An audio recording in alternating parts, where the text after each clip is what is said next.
You are listening to Three Kitchens Podcast, a member of the Alberta Podcast Network, locally grown, community supported. We release a new episode every Tuesday. Come join us for a new recipe and a good story. This episode is brought to you by Park Power, your friendly local utilities provider in Alberta, offering internet, electricity, and natural gas with low rates, awesome service, and profit sharing with local charities. In Alberta, you get to choose where to buy your internet, electricity, and natural gas. If you switch providers, nothing changes about the delivery of these utilities to your home or business. If you have an existing contract, you're going to want to find out the terms before leaving. But if you don't, it's even easier to sign up for Park Power. You, as a consumer, have the choice of who to pay your bills to, so why not choose your friendly local utilities provider? Learn more at parkpower.ca.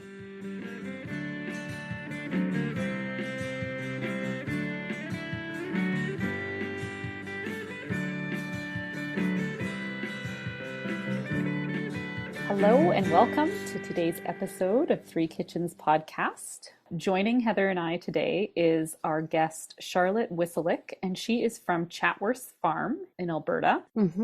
And so we got a chance to talk to her about the cattle industry, what it's like to be a family farm, and she's also a big fan of cooking and baking, and she taught us some really key information about how to cook better with beef. Yeah, I was really quite impressed with all the knowledge she has about not just the industry, but farming and animal husbandry and butchering the animals and processing and marketing and like she's also a photographer. So if you go on their Chatsworth Farm Instagram account, they have these beautiful pictures of the farm and the animals, and that's Charlotte. Just quite impressive. She's a really impressive person and so passionate about what she does and sharing what they know and what they've learned over time. And I didn't actually realize that the majority of the beef industry in Alberta is small family farms. When we got talking about cooking, she told us a bit about roasts. So yes, there's oven roasts and pot roasts were the two that she had described to us, and how to do pot roast properly. Which I think we had both agreed we had never really successfully made a pot roast that we enjoyed. We needed to earn our pot roasting badge. That's right. So I took all of the stuff that she talked to us about and put it into practice. And I had a cross rib roast, but she said you could also use a chuck roast or a blade roast. And I did a classic braise on it. Sear the outside of this roast on high heat. And then I had some onion, garlic, tomato, and fresh herbs and chicken broth, and put that all into a cast iron pan and then sealed it up with tin foil, and I put it in my oven and just let it roast all day. I think I did this around noon, and by the time I took the meat out, it was like 5:36. And how low was that temperature? So I started it out initially at 400, and then when I put it in, it was 270 that I turned it down to. Okay. But I took that tin foil off, and it had just it sagged with fall apart pleasure. There were bones in it that just slipped out. The meat, you pressed it and it just came off. I won my pot roast badge that day. Sounds like you did. I can cook a pot roast, and I know what kind of roast to cook for it. Invaluable information. So thank you, Charlotte, for educating us. She also told us when we asked her what's her favorite cut, and she requested beef tongue tacos. And we were both like, really? I don't know why we weren't expecting her to say tongue was her favorite cut. That was quite interesting. And we were both like, ooh, how do you cook it? We're totally just leaning in, interested. So listen up, everybody. That's coming too, where she describes how you cook the tongue that you shouldn't disregard just because it sounds a little scary or intimidating to cook. Yeah. I really liked her focus on whole animal eating. I'm going to keep you guys in the loop and up to date on what's happening with Chatsworth Farm, because we like to order our quarter cows, Heather and I. They're whole animals, dry age, before it goes into further butchering. And so I'll keep you up to date, and I'm getting that tongue. I'm making those tacos. Yeah, I can't wait to hear how that goes. And check out the roast recipe that I put on the website. I tried my best to describe what I did. Hopefully I got all the words out right.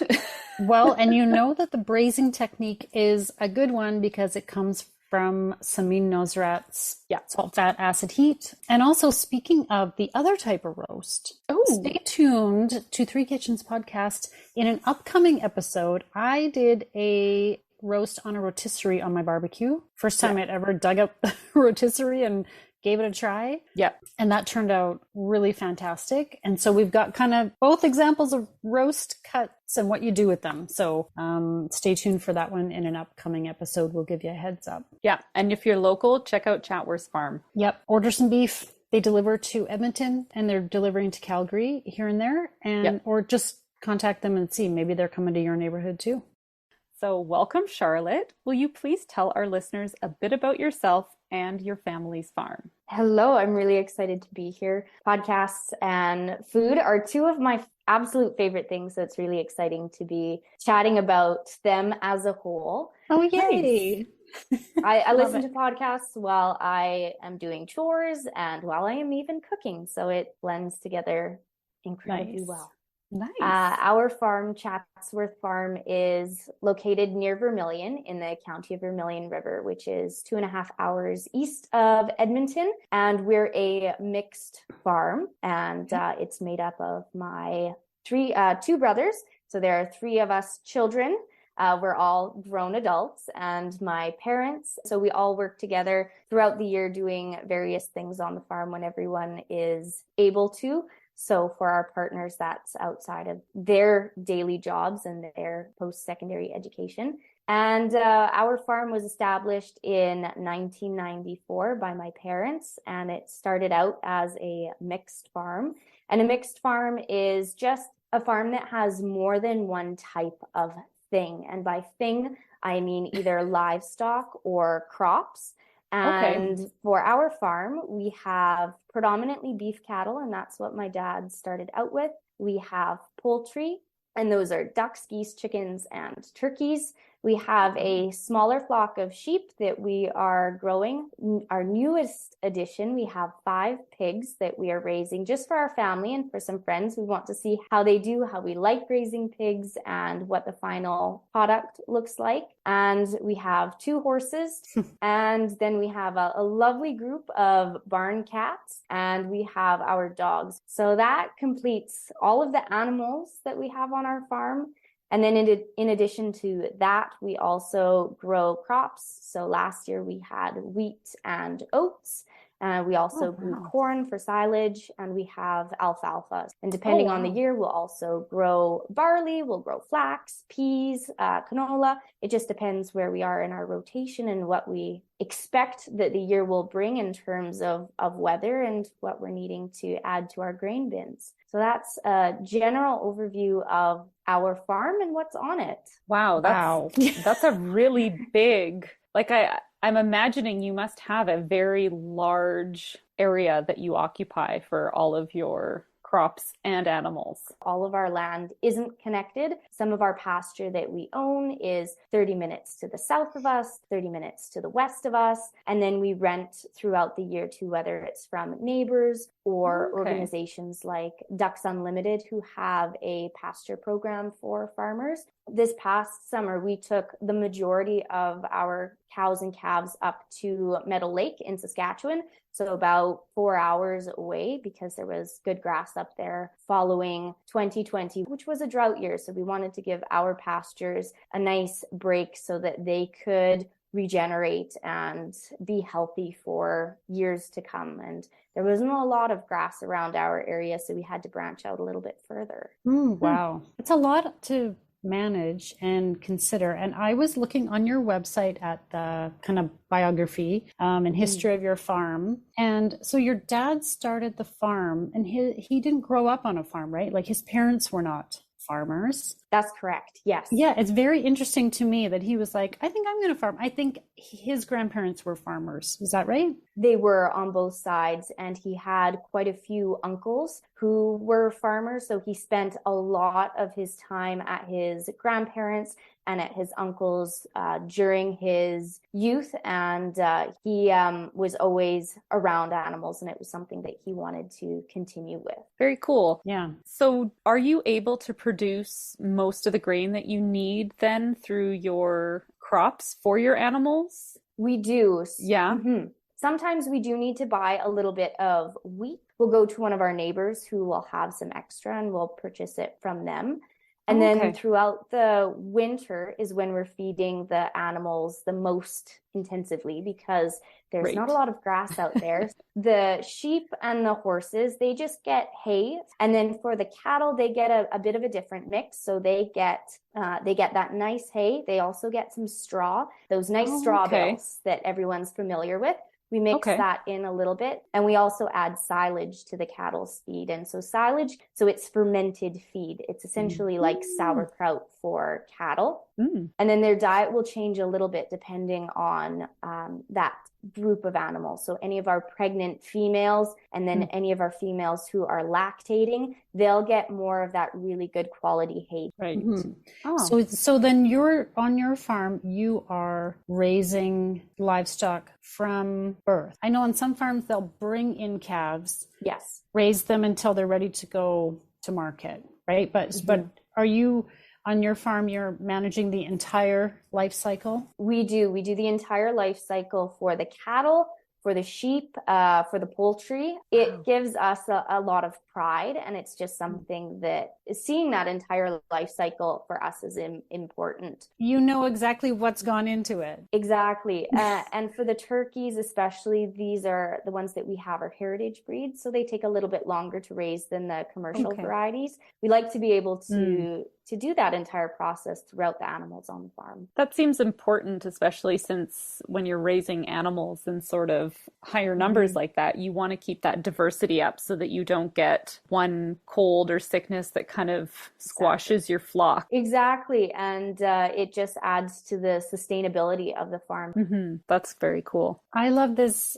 kind of story that you're a family farm and that everybody's pitching in. And how would you describe your experience of growing up on the family farm? And well, from probably day one, my brothers and I, we were always, so mom could set us in the playpen while she was doing chores, and we would just hang out in there, and we were immersed in everything. And then once we got a little bit older and we were able to walk around, my dad built us little pails. I don't know if you know of the ketchup cans that you could get in the store, those big cans of ketchup.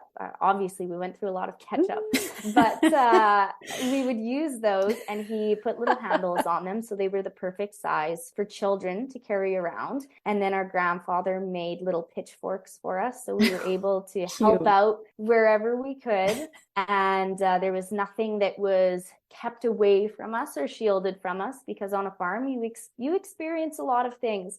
Some of them are really happy, some of them are really sad, and we've got to be part of it all. Whenever we're calving, we would be assistants, and we would help Dad with that. And often, if we weren't quite tall enough to reach into the cow, he would lift us up, and we would have our gloves on, and we'd reach in and we could feel the calves' feet and put the chains on. So that was something that we probably were doing from, I don't know, probably 6 years old, at least to the point where we were capable of manipulating the chains around the calves' legs to pull them out. And growing up, my brothers and I, we were all in 4-H youth organization. That was an excellent experience for us, and it really helped to cement our love for agriculture outside of farming necessarily. My brother has really taken into livestock showing. He goes to a lot of cattle shows. It was never forced upon us. We weren't made to stay on the farm if we didn't want to, but that was something that we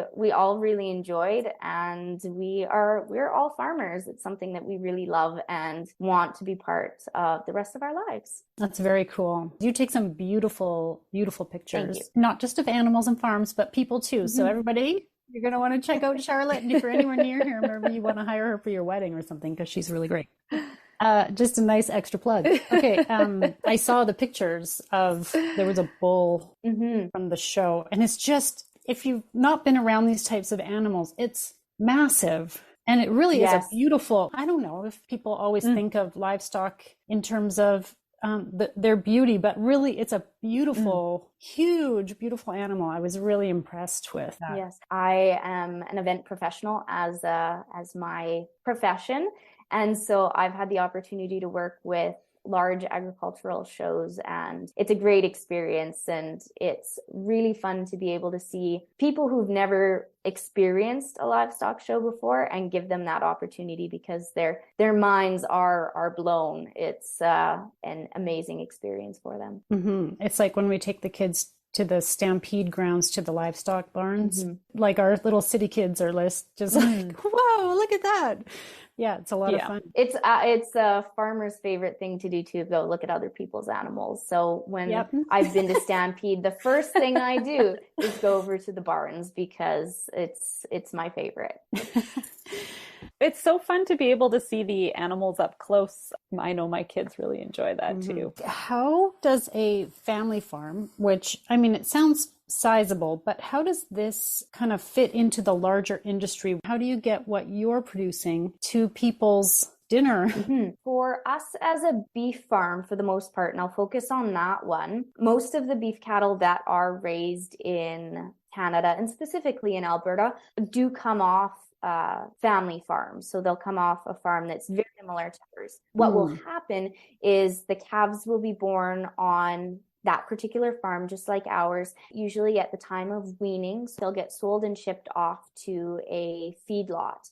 And we do that with our calves, around 230 females that we calve out every spring. And so hopefully we'll end up with around 230 babies. We'll keep around 50 of the females, and those will go back into our herd. So they will become mothers again. So we're still left with around 180 or so. And even that number, that's just too many that we as a family farm are able to sell directly to customers. We'd love to, but it's just not possible between our local butchers and our freezer space. That's typically what we butcher in a year, and what we sell in a year is 12 animals. So the rest of those animals are sold, and that's also how we keep our farm profitable and how we're able to keep going. Okay. And with our cattle, we're a verified beef producer. So our animals are also sold at a slightly different market than some other animals might be. For a while, we were just selling a couple of animals direct to consumers, but in the past couple of years, we have been able to increase. And so that's really exciting. It shows us that people are excited and thinking about where their food comes from. One of the things that can also be a bit of a challenge for some farmers, if they are planning to sell farm to table, is just their access to butchers or abattoirs. In some areas, the abattoir, which is where they do the killing and the processing, that is one facility, and then the butcher is another facility. For us, we're very fortunate. Ours are one and the same. So our animals go there, they are processed, and then they dry age, and they are cut and wrapped in the same spot. And all we have to do is go to one place and pick it up. And they're very close and very convenient, so it makes it very easy on the animals. There's very little stress involved. We usually butcher between the ages of 18 and 30 months. It depends on the animal. It depends on when they're finished. And I know finished isn't a really descriptive term, but that is the term that's used. A finished animal just looks like they are plump. They just look finished. I'm going to start using that term. I'm just finished. That's like how I feel after a good meal. Yeah, I'm finished. Exactly. And each animal, just like every person, is different. And so they grow at different rates. They're born and raised on the farm. They spend their first summer with their mother out on pasture. They come back in the fall. And at that point, their mothers have already started to wean their babies, to start to put their energy into the calf that they are currently growing inside them again that they will be having in the okay. spring. Wild animals are usually have a baby every year, so the livestock do as well. And we will decide which ones we want to keep for our beef program, and then there'll be the other ones that are sold as that group to the feedlot. Our butchers book up very quickly, so it does take some planning. We usually just book the dates and then we pick the animal to fit those dates. Usually the day before, we'll have an animal in mind. The one who's finished. Which one of you is finished? Okay, that's you. You're looking good. You're looking good.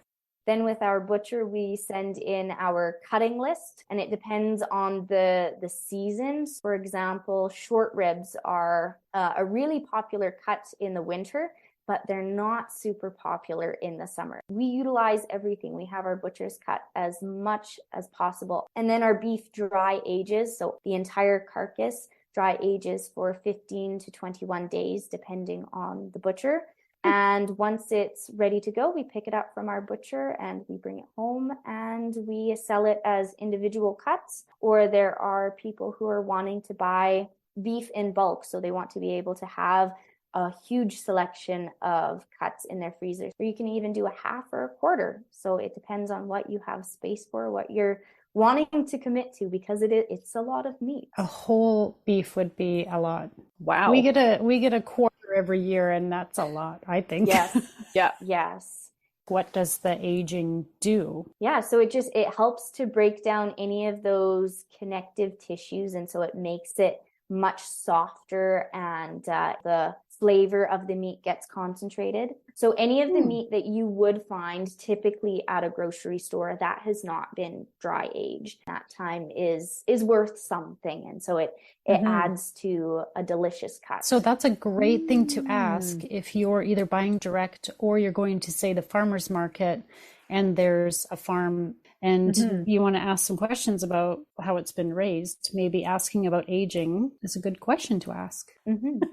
But if you're doing pork or lamb, they aren't dry aged. So beef and bison will be the two that will be. So if you're looking for dry aged lamb, people might give you some funky stares. Okay, this is so good to know. We're learning so much. I'm going to be much more educated next time I pull up to the or stop at the market. Butcher. Sometimes, we go directly to a butcher in the city. Sometimes they have a nicer cut than at the grocery store, right? And a lot of those butchers will dry age as well. So Excellent. Well, we will be back in just a second to talk more about cooking these different cuts of meat. This episode of Three Kitchens Podcast is brought to you by the Well Endowed Podcast. The Edmonton Community Foundation helps people create endowment funds. The podcast tells the stories of how these endowments intersect with the community. The Well Endowed Podcast explores the impact of passionate people who are working to make Edmonton a strong, vibrant city to live in. Subscribe at thewellendowedpodcast.com. Welcome back. We're here to talk about cooking. So it sounds like you enjoy cooking. yes. I'm very curious about how many different types of meat, like the different cut lists, and can you tell us more about how do you choose how to butcher your animals?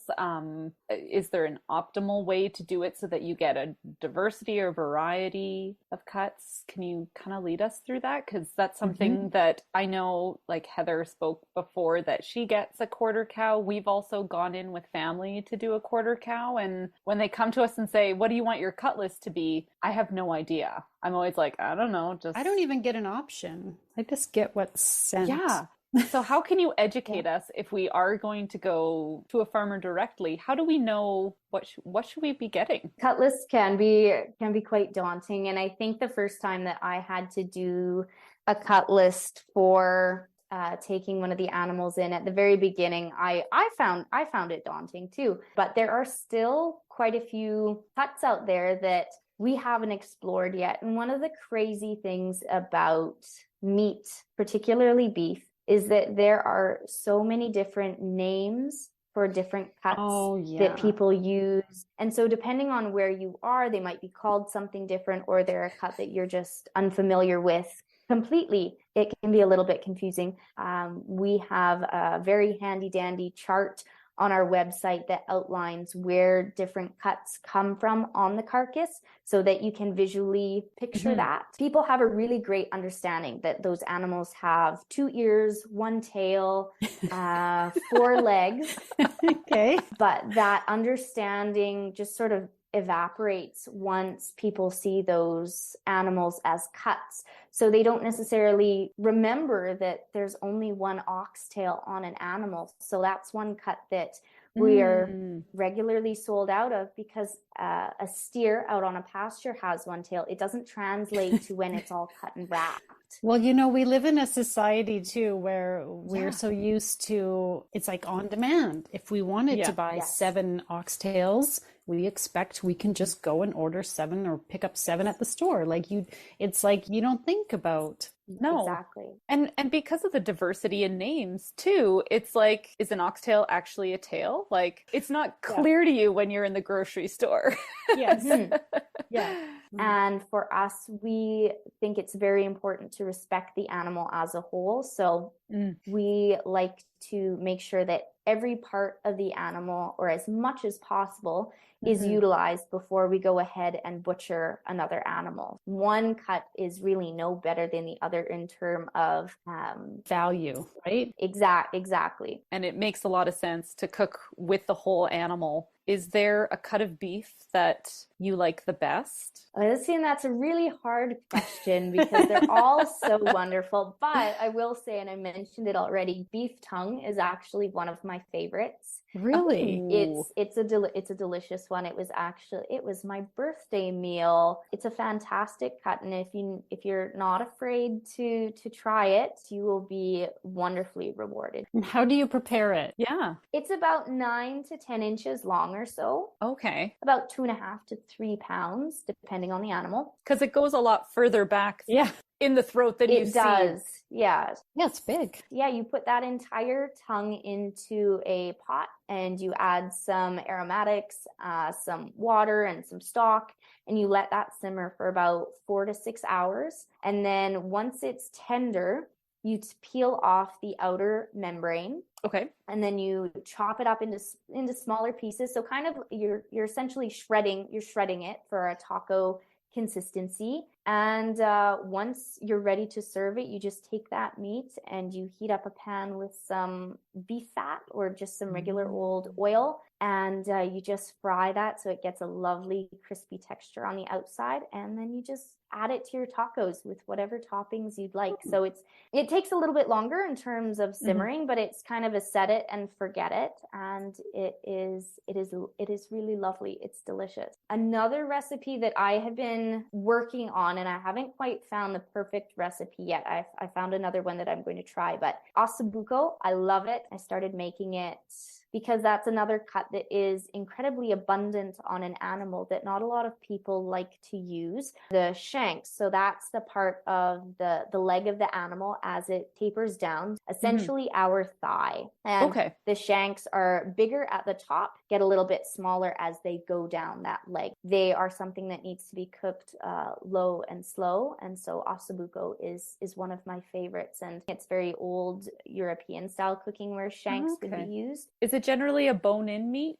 then? It is, and so ossobuco translation means hollow bone. So you do have that, and I'm hoping I'm getting that correct. Okay. So there's that hollow bone in the middle, and then there's the meat around it. Oh, okay. Now I'm picturing it. So, yes, now I can see it. Yeah. Another recipe from Serious Eats. I'm not paid by Serious Eats, but we really enjoy their But you recipes. should be. We should. I know. We really enjoy what they do. They have a great selection. They had a short rib braised French onion soup. Oh. So we didn't have any short ribs. So she used the beef shanks instead because they're a very similar type of cut. And it was just so good. Trying to do something different, right? That changes it up a little bit. Yes. Is there a general rule for the method you use for cooking beef, depending on where it comes on the animal? That's something I know I struggle with, is my freezer when we get this cut list, because first of all, I have done a terrible job educating myself, so I don't know what I'm getting. So the meat always comes and I'm always like, so I'm not really sure what to do with this type of roast. So far, if Yeah. you ask my family, I've failed every roast that we've tried to make because it just hasn't been, it's just not quite that good. I'll go back to the Canada Beef website again. And Right. so they Okay. have, they're the two different kinds of roasts. You have your oven roasts, and Okay. those are going to be your more tender roasts. So the roasts that don't have as much muscle. And then you Okay. have your pot roasts. And so your pot roasts are the ones that need a little bit more of the low and slow cooking. And so those are going to be any of your blade roasts, which blade and chuck roasts are also the same things. So again, with the names. Also, if you have a cross rib roast, that's also another one that needs low and slow. So that's another pot roast. Or if you have any cut that you're wanting to roast up that is from the brisket area. So that starts from sort of the chin of the beef animal to where it connects in between the front two legs. So that's where your brisket is. Okay. And then for any of your oven roasts, so those roasts are your more tender ones. So your prime rib, your sirloin, any of your round roasts. Okay. So those are any of the ones that are your most tender ones. Hoping to work on a few more of these tips that we can put on our own website. But right now we do have links to Canada Beef because we want people to, if they buy our meat, we want them to enjoy it and find the best way of cooking possible. So, so it's more about the actual cut itself than where it's particularly located on the animal to a point. Educated. Oh, yeah. Right. Yeah. And it sounds like different cuts are, you make a compromise because if you cut it a certain way, then you're not going to get. Like you can't have both cuts of ribs. You pick the one. You can't have the Korean style and what was it, was it short ribs was the other direction? You can in a way, but you'll get fewer of them. So when a beef animal goes into our butcher, so they cut it down the middle lengthwise. And so you'll have half A and half B. And so on half A, you could get all of those Korean cut ribs. And on half B, you could get your just regular short ribs. But of course, you're going to have fewer pounds total if you divide it between the two rather than getting it all together. If you wanted strip loins and you wanted T-bone steaks and you wanted the max of both, that's not possible because the strip loin is that smaller piece on the side of the T-bone steak. Right. Okay, yeah. So many things to be aware of. I love this. Love it. If I wanted to take a roast and turn it into stew meat, what is my best roast to pick to do that? Especially with stew, you're going to cook it a little bit low and slow. So really any of them are a good one to use. So I would choose though a roast that is in that pot roast category. So I would pick your chuck roast or your cross rib roast. Okay. So should we switch gears just a little bit? We want to know what's coming up at Chatsworth Farm. Where can people find you and your products this year? Well, the first thing coming up is calving season, and we've kind of already started. We had 2 babies born yesterday. Wow. And what I'm hoping to do this year is actually do a calving tour and give people the opportunity to come out and see the farm during calving season and maybe even see some calves being born. It's a wonderful experience. So cool. We have, of course, our deliveries that we make to Edmonton every month. We deliver to the city and we have 2 parking lot pickups, and we deliver to Calgary every other month. Calgary's a little bit further. We're about 4 hours from Calgary. So that's a big day.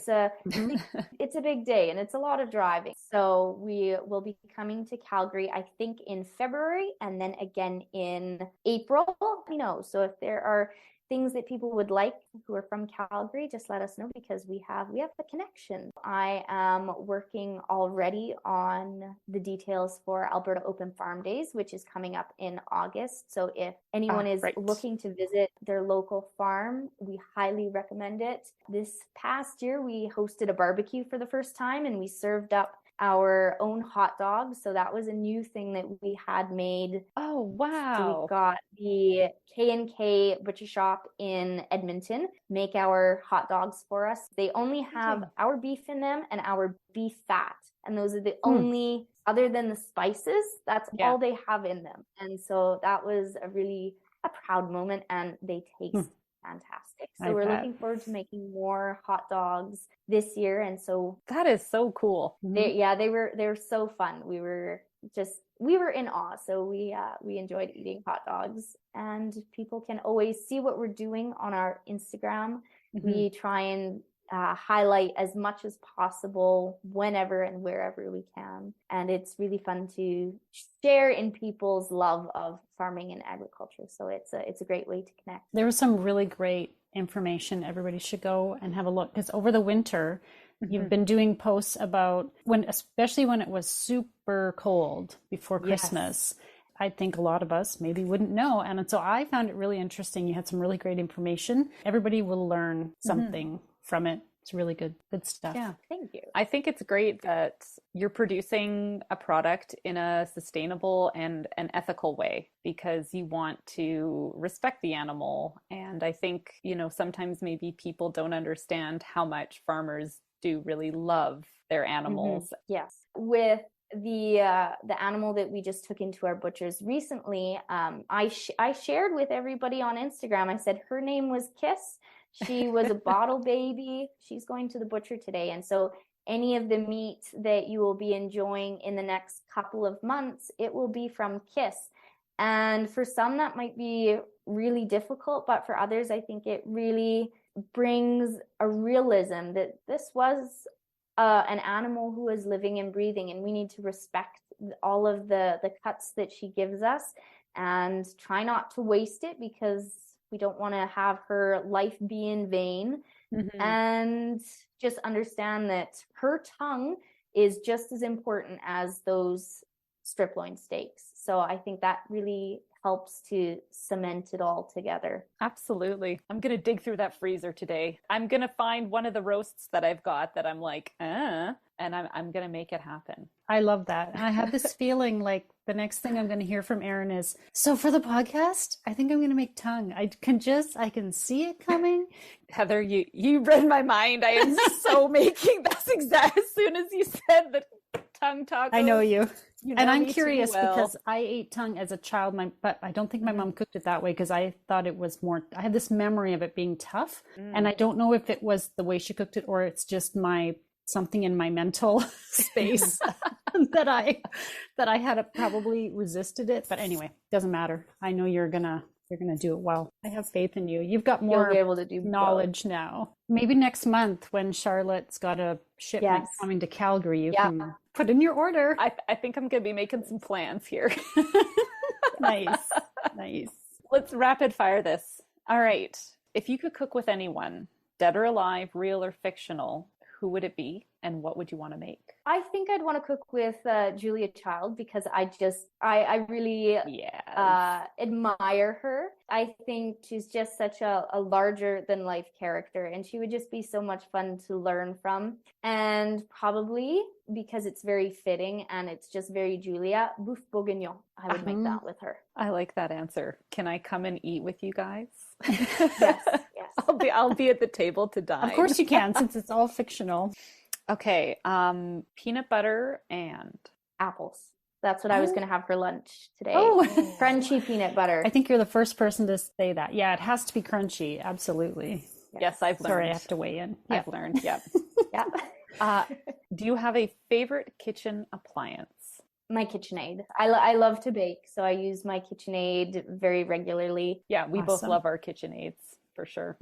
Well, thank you so much for enduring some of the technical difficulties and all of my questions about beef cuts, because I think that's something everybody can use, and it's been great having you on our podcast today. And thank you. Everybody go check out Chatsworth Farm, their Instagram. If you're nearby or in Calgary, you can order your tongue. And anything else that you're interested in, go check them out. Okay, thanks, Charlotte. Thank you so much. It was lovely chatting with you both. And now for the fine print. Join us over on the socials, Facebook, Instagram, YouTube, and Pinterest, and on our website at threekitchenspodcast.com. And remember, when you like, follow, subscribe, and review, it helps more people find us. Thank you so much for listening. I have a cousin who lives in Vermilion, and Charlotte actually knows her. Small town Alberta. We're just one big small town.